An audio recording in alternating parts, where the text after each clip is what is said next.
So as we conclude the third movement of the Panorama timeline, we call it Redemption and Wandering. And as we go over it audibly, I want you to see it visually.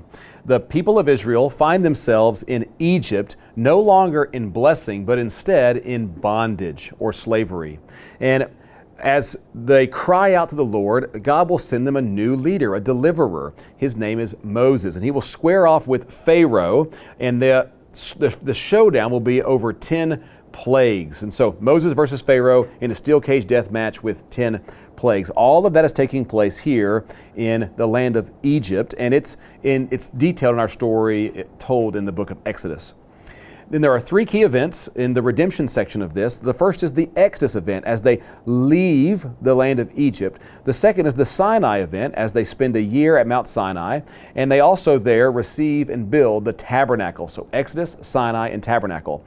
Next, they're going to make their way to the land. Before you can depart, you have to prepare to depart. Then they depart the land. They wander up here to Kadesh Barnea. That's where we have our rebellion, where they listen to the majority report instead of the minority report.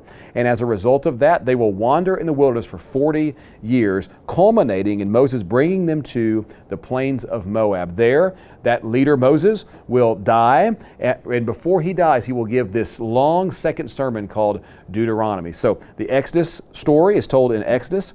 Sinai and the tabernacle events are the last part of Exodus, and they receive the book of Leviticus there, the Levitical law. Then the book of Numbers tells the story of their wanderings, and that second sermon is the book of Deuteronomy. That completes for us what we call the Torah.